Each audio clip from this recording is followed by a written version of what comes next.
What made you run for city council? Well, I worked in Durham as a community organizer for a couple of years, and so that's where I got my introduction to politics at as a student in CCU. And I've watched the city grow, and I'm not really excited about the direction of our growth. And so I said, I've worked on several campaigns for other candidates. Why not do it for myself? Because I feel like I'm passionate about Durham. For me, being from rural North Carolina and Gastonia, when I came to Durham in '05, it was the first time I ever felt like comfortable being Black.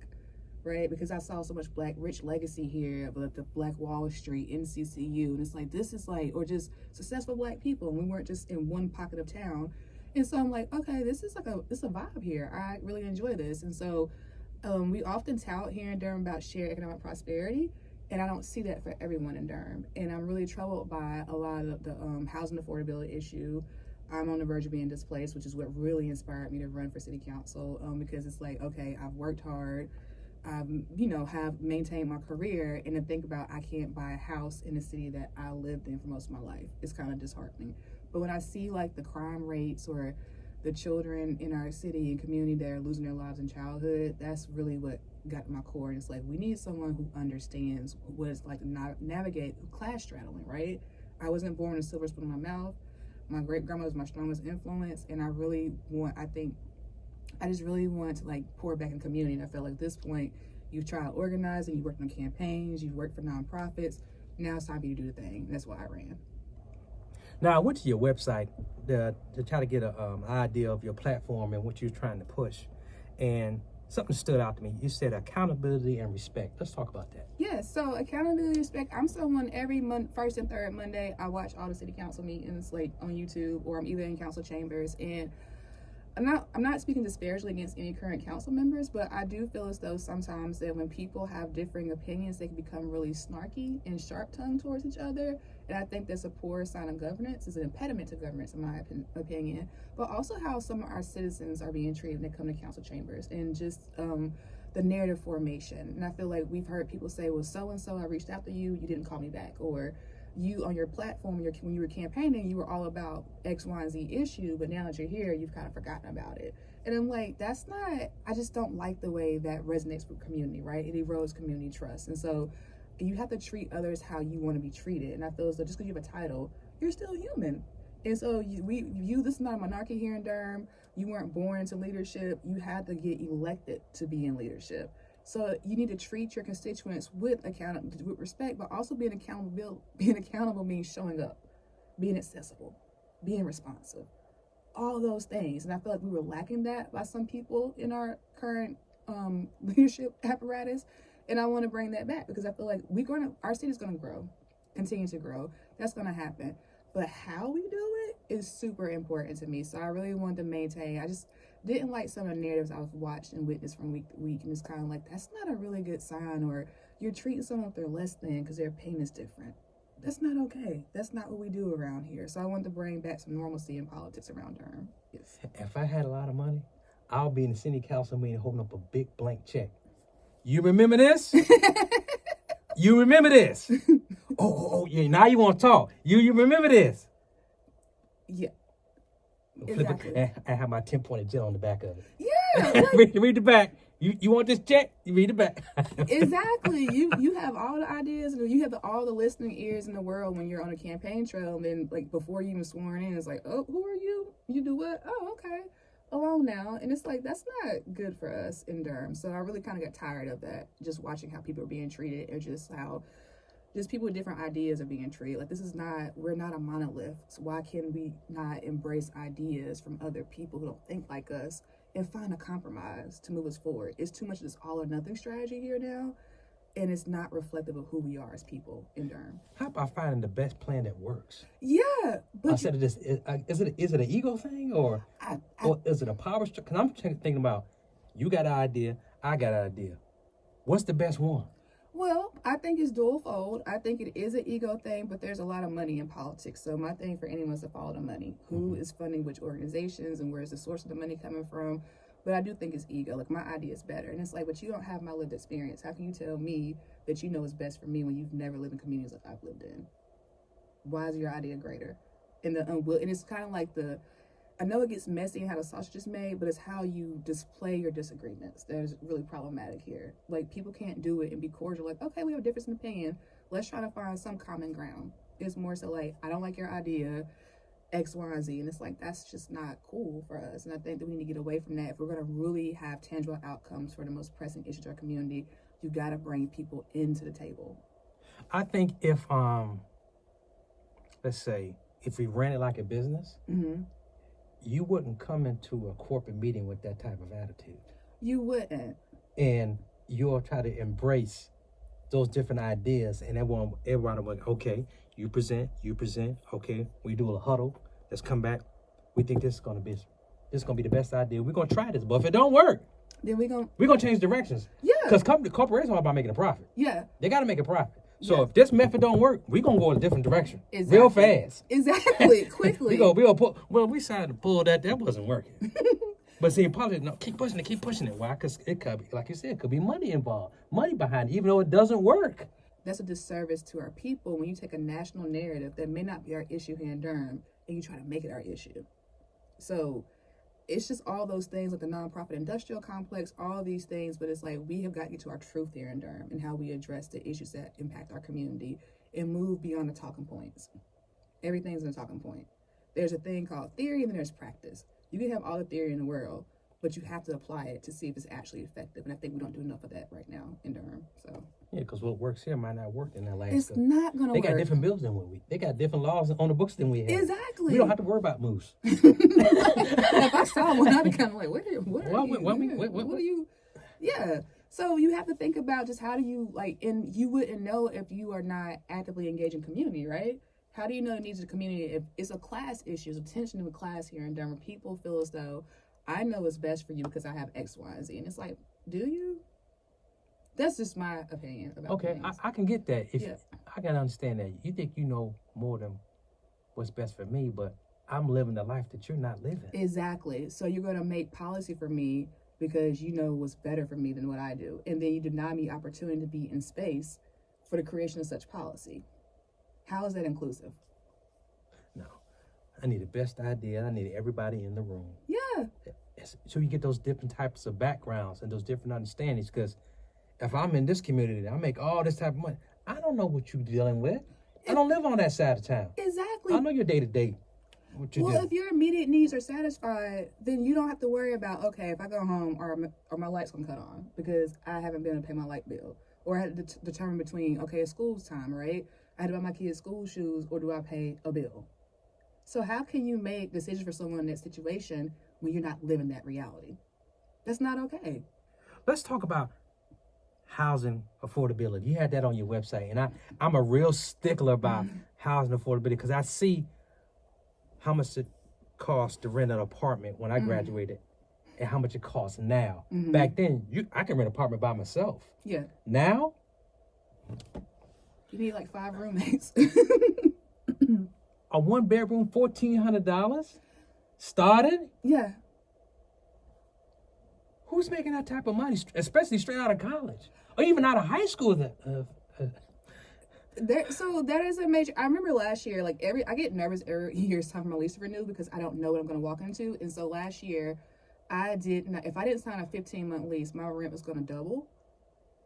And I'm like, my salary is not going to double, so how's my rent going to double? So I'm like, okay, let me sign 15 months so I can at least have an incremental jump, right?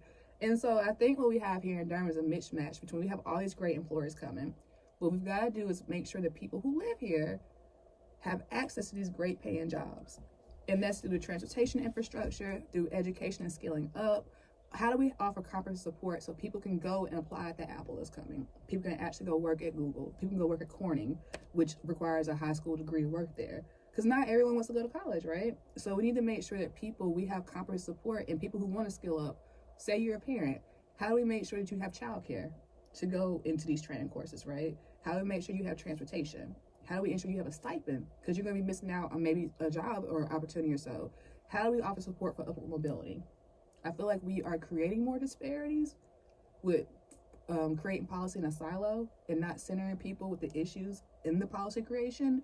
We are deepening disparities instead of helping people out. So we got to make sure housing affordability is all interconnected, but it means okay, do they have access to jobs here that are going to pay them enough to actually survive and live in Durham? That's the crux of our issue right now. And if not, how do we devise tangible outcomes to make sure they will be able to get the upward mobility? People are not asking for a handout, but we got to provide a hand up. Hand up, yeah. Yes. I definitely agree with that. Yeah.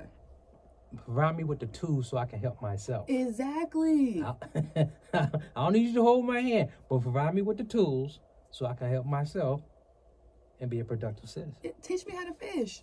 I can go get it on my own. Because that's what I learned where I'm from. It's like, yeah, it's like, give me the tool to learn how to do this on my own. I'm going to do it on my own. But don't create more barriers for me and then say, I don't know why you're not excelling. So where do you think those barriers are coming from? Is it intentional? I think it's that maybe the unintended harm of poor policy creation. When you create policy in a silo, you always have to think about risk to benefit. Because when I think of myself as a pragmatic, right? You have to think about like, okay, there's going to be winners and losers on every policy you create. Right. Who are the winners and losers? And how do we make sure that we exhaustively study what could possibly go wrong to try to mitigate the harm we're going to cause? So that's why I think that we have to be more intentional about getting away from that sensationalism. Oh, it sounds nice. We're doing a new cool thing. Yeah, it made a headline, but it's not stopping with the gun violence in this community, or it's not getting someone access to a house over here. So it sounds nice for your resume, but what does it do for their quality of life? I want the citizens to be like, look, this is the product you put out. We don't like it. You either put something else out or you gone. Amen. And I'm thinking we're not keeping a report card of their progress while they're in office. It's just every 4 years now we want to think about it. And that's the unfortunate part. And I told a group the other day, like, you got to hold people accountable. Like, you have got to, like, you elect them. Essentially, you give them power. If you gave it to them, you take it away from them, right? Yeah. And so you need to make sure that everyone they have a budget. The budget is every year. We just had the budget process is passed, I believe, in June or July. And so the budget is a fiscal document, and it shows where your priorities are. And so we got to make sure that our city's budget reflects what our goals are realistically here in Durham, and that we are appropriating funds to programs with tangible outcomes. That we are not just, I don't mind being innovative, but at what point we say, like, maybe that's not a good idea, it's not working for people. But the resident has people bank on, especially in municipal elections, they bank on low turnout. They hope you don't show up. They hope you don't engage, because it makes it easier for certain people, more the same, to get in office. So people have to really understand your voice is so powerful. And if you want to see change in our community, you have got to get out and exercise your right to vote to ensure that you have leaders who reflect your values and the priorities you have for your city. That's super important. You're like the shareholder, right? Use a corporate example. If shareholders aren't happy, what happens? We're going to have a meeting. Somebody got to go. Exactly. So it's the same thing. So somebody's got to go. Exactly. And so they receive a stipend for their services, so they do receive some compensation, not say it's like a full-time job for what all they do, but you are investing in them as leaders. And so it's a dual fold. So you need to make sure that they know what you're feeling, and that how do you articulate that to them, and then move forward. That everyone does not have the luxury of being engaged, right? Everyone can't come to a work session meeting on Thursday at 1 p.m. Everyone can't come to a council meeting on Mondays at 7 p.m., right? So how do we become good neighbors in making sure that people in our community actually know what's happening and how it impacts them? That's what we have to do better on community end. Yeah, need like an advocate. Yes. Someone to give me the cliff notes. Give me the important, but I don't want to sit down for 3 hours. give me the important stuff out of that in 5 minutes. Exactly. That I can digest and I can understand. And be truthful about it. Be objective in it, so people form their own informed decision about, okay, that's what happened. This is what went down, and so make your own decision. I want people to be empowered to receive the information in ways digestible, and make the best decision for your life and your neighbors. Because you got to watch out for your neighbors as well. If my neighbor's hungry, I'm hungry too. Simply put. So. City infrastructure. You have that on your website. Mm-hmm. What are your views on that? Well, I feel as though as we continue to grow, I was speaking in relation to the quarry that it was a story, and I can't think it's Terry Quarry or so.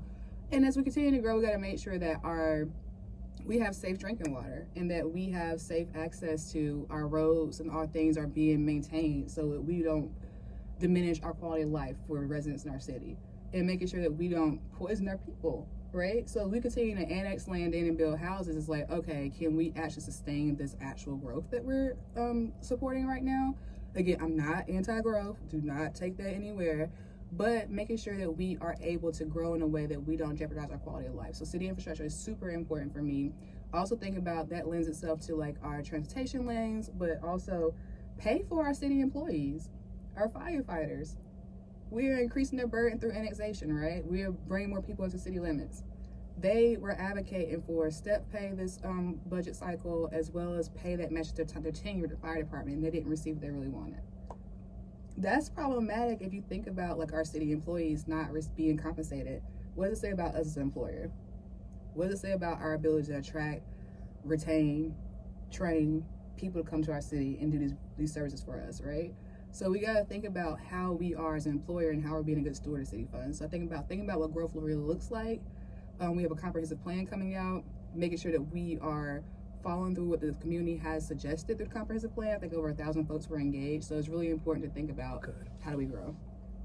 What makes you different than the current city council members? Well, I have a unique experience, right? So I grew up in the 90s, and I think people forget sometimes what it was like to grow up in the crack cocaine epidemic and some of the traumas that we saw. Especially like my great grandmother was like my primary caregiver, and so I have a strong sense of community, and I won't ever forget that. I can accept the fact that I may be wrong sometimes on things, or I'm always willing to learn. So what makes me different is I'm my authentic self. I authentically show up in community, I authentically engage people, I genuinely care about people. And so that, and also I'm passionate about moving us all forward together. I don't want to leave one person behind. And I feel like that's what makes me different, because it was hard growing up in the 90s. Like we saw a lot of things like dead bodies and all kind of things because of gun violence in our communities, and you don't forget that stuff. And I don't want the kids in our community to go through the same trauma that we went through and grow up in those environments, right? And so I think that lens is missing. And I'm not trying to talk about someone's life story, but for me personally, that has helped frame who I am today. And I know that, especially with our children, you have a short amount of time before kids become discouraged. And I want to ensure that no child has to go through the trauma we went through in the 90s, and that they know that it's not about how you start, it's about how you finish. And how do we move forward? And also just how I interact with people. I feel like you have to treat people how you want to be treated. You cannot talk down on people or anything because you think differently. And I think that's a tone that we have in council, that if you have a difference of opinion, then like I got to find some way to like take a shot at you or bash you. And that's not who I am. And so I really think that those experiences of having to get it out the mud essentially have made me realize and appreciate my social safety net, my community, and people who help me out. So that's what makes me different. Now, if you get in and you don't do what you're supposed to, come find me. I'm not hard to find. We gonna holler at you. I mean, I'm always down for the calls. I screen phone calls, but I will call you back though to figure out who you are. No, you call, yeah. Yeah. You know me, I'll be on the air and call you. No. So remember that time you said, like, Shanetta, what's up? Let me holler at you. This house from the radio station. Oh, yeah, you on air now. You gonna hang up on me? Yes. You gonna hang up on me? I sent you the questions ahead of time, so I ain't trying to throw you off guard. What's up? Okay, the question ahead of time, I'll be cool. Okay. What? Yeah, you gotta be. I gotta be the research the issue now. Just let me know. Yes. So note to self: always answer your phone calls. Cool. All right, so we got that. Yeah. What's the best plan that's gonna make the city successful? And I think we just start doing report cards, and you can be the advocate and say, hey, this what happened in city council. I'm gonna wrap it up. I'm gonna tell you what happened in 5 minutes. Yes. And you'll be surprised when people don't know what happened. Mm-hmm. And you're just gonna break. I'm gonna give you the nitty gritty. This what the local news ain't gonna give it to you. Like I'm gonna give it to you. No, we don't have a lot of reporting sources, but they used to have a thing called Coffee at Council, right? Where you can actually go out and sit with a counselor and have coffee with them. So I think for us, it's about, we do need a community organization that is going to hold council members accountable. And this is your campaign platform. This is what you said you're going to do. Be realistic in the timeline, right? Because it's like it takes 4 votes to pass things. But you have an individual who's an individual record. How they try to work and compromise to create this change in this issue. And so I think that's really important, but also it's kind of like, if you do not engage with people, then you don't know. So we got to stop making assumptions. And so elected council is kind of like, because I would be at large. So I'm all over. I want to be in relationship with people from all over to know, like, what are your concerns and how can I best address this for you? But how can we do it together? Because I can't make decisions. I'm not a parent. I only have a cat, and I don't even know how that's working out right now. So I can't make decisions for people who have children, right, and who live in certain conditions. I can't make decisions for you, but I want you to be with me as I can advocate for you and do it authentically. So I think that's what's really missing in Durham right now, is that willingness to be a part of solution and not exacerbate the problem.